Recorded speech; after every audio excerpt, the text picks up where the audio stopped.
Dando continuidade a esse trabalho nosso do setor pré-matrimonial da Pastoral Familiar, vamos hoje falar de desafios mais urgentes ainda. Nós já falamos de desafios urgentes, hoje vamos falar de mais urgentes ainda, que é a preparação próxima. Quando nós falamos de preparação próxima, nós estamos falando agora daquilo que quase que a grande maioria das paróquias conhece, que são os encontros de noivos, né?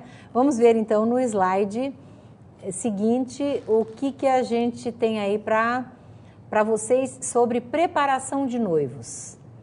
Os antigos cursos de noivos estão passando por mudanças diversas. Alguns ainda estão estacionários e obsoletos. Outros vão sendo renovados e atualizados em conteúdo e método. Muitos estão procurando aumentar o período de preparação e ainda fazê-lo o mais cedo possível. Então, se você trabalha com encontro de noivos na sua paróquia, você já sabe do que nós estamos falando. Se você não trabalha ainda com encontro de noivos, você gostaria de trabalhar nessa área da pastoral familiar, procure se informar, procure estudar, procure fazer parte da equipe.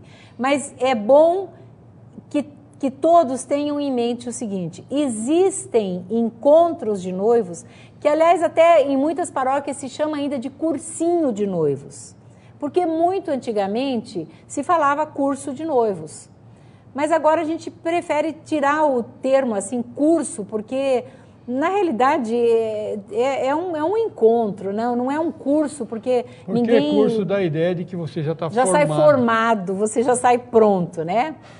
E então, esses antigos cursos de noivos estão passando por mudanças. Tem muitos, infelizmente, tem muitas paróquias que ainda têm esses cursinhos de noivos que estão obsoletos. Eles estão, assim, completamente fora de época. Isso que nós estamos comentando, felizmente, está diminuindo. Mas ainda tem bastante cursos de noivo com palestras muito antigas, palestrantes vitalícios numa palestra, com piadas vitalícias, com conteúdos vitalícios, coisas que não mudam e que não são aprimoradas. Nós temos ainda em muitos encontros de noivos, Brasil afora, palestras que se chocam com a doutrina da igreja. Existe isso. Existe palestras que não têm prioridade nenhuma, não teria lugar no encontro de noivos, porque ela tem prioridade muito baixa, tem coisa muito importante para ver naquele curto tempo. Entretanto, tem palestras inseridas, porque o dono da palestra tem que dar a palestra e aquela palestra. Ele então, não abre mão, né? Não abre mão, aquilo é território marcado. Tem a famosa palestra do papel amarelo. O papel já está amarelado, porque faz 30, 40 anos que a pessoa dá aquela mesma palestra, naquele mesmo horário, e às vezes é uma pessoa que nem faz parte da pastoral, ela já está tão... E ninguém tem coragem de dizer para ela: olha, você tem que fazer formação, você tem que mudar, você tem que se atualizar. Ninguém pode ousar falar isso, porque essa pessoa vai ficar muito brava. Deixa eu comentar uma coisa. Sabe, se você quiser preparar uma pessoa para trabalhar digamos, na informática, com a área de comunicação, a pessoa se diz o que é que precisa. A pessoa tem que ser capaz disso, capaz daquilo. Então, nós vamos preparar a pessoa para fazer isso, aquilo e aquilo. Quer dizer, essa preparação, esses recursos, seja o tema, seja a prática, seja a metodologia, vai ser usada para conseguir aquele tipo de profissional preparado para fazer aquilo. Agora, isso chama-se planejamento e voltado para metas, voltado para objetivos. No encontro de noivos, nós podemos usar isso e devemos usar isso. O que é que se quer dos noivos? Quer que ele assuma o casamento com consciência, com conhecimento, com compromisso, assumindo valores e sabendo se relacionar. Isso é que nós queremos. Então, quando a gente tem meta, a gente vai prover conteúdo para aquela meta. E não é porque o fulano gosta de tal assunto, ele vem e insere aquele assunto no encontro de noivos. Não Por é exemplo, assim. especificamente falando, exemplificando isso que o Bosco está falando, nós temos em média de 10 a 20 horas, tem os encontros de noivos nas paróquias, tem em média entre 10 e 20 horas. Nem todos, infelizmente tem uns que tem menos que 10 horas. Mas vamos colocar aí uma média de 15 horas. Nessas 15 horas, veja que é um tempo, acho que são poucas as paróquias que têm esse tempo. É muito curto esse tempo. Mas nesse curtíssimo tempo, nós não temos tempo para falar de economia doméstica.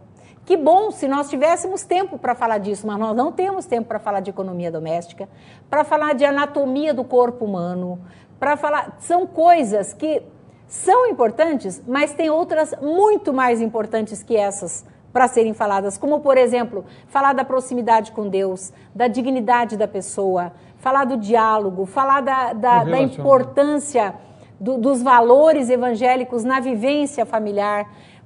Então, nós temos que priorizar uns assuntos sobre outros. Até mesmo falar o que é casamento, o que é matrimônio, como é que é o matrimônio. Muita gente tem na imagem do matrimônio uma carga pesada para o resto da vida. Ora, então o nosso Deus é muito injusto. Como é que Deus vai botar no teu ombro uma carga pesada? Quando ele mesmo critica os fariseus que colocam carga pesada no ombro dos outros e não ajuda. O nosso Deus não planejou o casamento com uma carga pesada, mas esta é a imagem que está predominando na cultura. E nós temos que resgatar o matrimônio com a beleza da Boa Nova como um bem para a pessoa e para a família. Nós já participamos, eu e Bosco, já fomos uma vez dar palestra no Encontro de Noivos, onde nós íamos, a gente não vai citar nome aqui de lugar nem nada, mas a gente foi chamado para falar da importância de Jesus na vida do casal e da família. E teve uma palestra que precedia a nossa, que era de um advogado, que ele tinha 40 minutos para falar e ele gastou mais ou menos umas 2 horas para falar do que cabia ao homem, do que cabia à mulher na hora da separação, os direitos de cada um na hora da separação. Se nós estamos falando de sacramento do matrimônio, que é indissolúvel, nós partimos da premissa de que esse casamento não vai haver divórcio.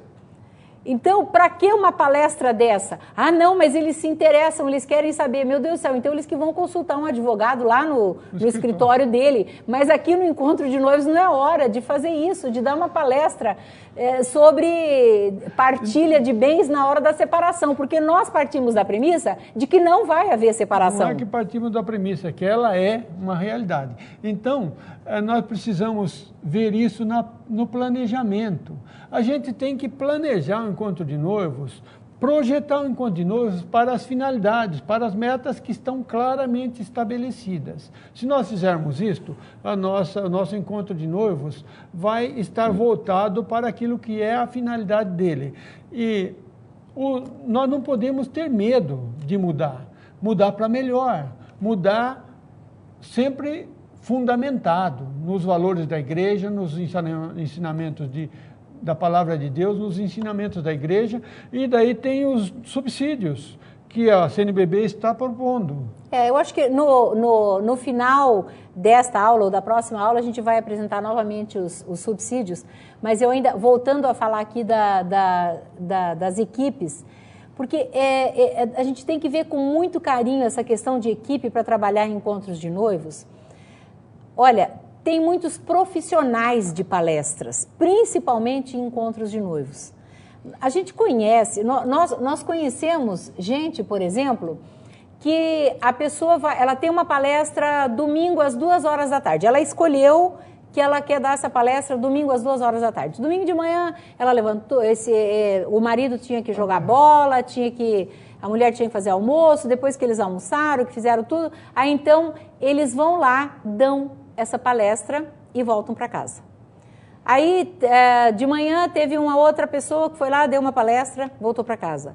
Então, são profissionais de palestra, eles vão lá, não há um vínculo comunitário. O importante é que a equipe que trabalhe no encontro de noivos, que a equipe toda esteja lá. Se na pastoral da paróquia optou-se por palestras, então essa equipe vai estar junto, fazendo já a acolhida. Mas se eu vou se hoje é sábado, começou hoje após o almoço, o encontro de noivos, e eu vou ter uma palestra amanhã à tarde, mas hoje eu já estou junto aqui, o pessoal quando eu fizer um convite para esses casais de noivos, que a gente quer que eles façam parte de uma comunidade, que eles façam, de preferência até que entrem num trabalho pastoral com a gente, eles vão ver que a gente está ali junto, que não é alguém que caiu de paraquedas ali, deu uma palestra e foi embora, daqui a pouco caiu outro, deu outra palestra e foi embora. A gente tem enfatizado a importância do ser educando e educador, ser evangelizando e evangelizador. Quando nós sentamos na nossa comunidade ali juntos e vivemos o encontro de noivos, ao mesmo tempo que nós estamos evangelizando, nós estamos sendo evangelizados. Nós colocamos numa comunidade junto com os agentes, junto com os noivos. E isso dá uma proximidade, transmite na prática uma ideia do que é ser igreja. E os nossos testemunhos passam a ser muito mais fortes, muito mais importantes. Aliás, é muito mais importante se trabalhar em cima de testemunhos, né, do que ficar muito na teoria e pouco testemunho. Existe alguma teoria essencial, como o significado do sacramento e algumas coisas semelhantes, mas o testemunho fica muito mais presente na vida toda do que um ensinamento teórico. Vamos continuar na próxima aula. Esse assunto tem coisa ainda para a gente ver. Nós esperamos você lá, se Deus quiser. Até depois.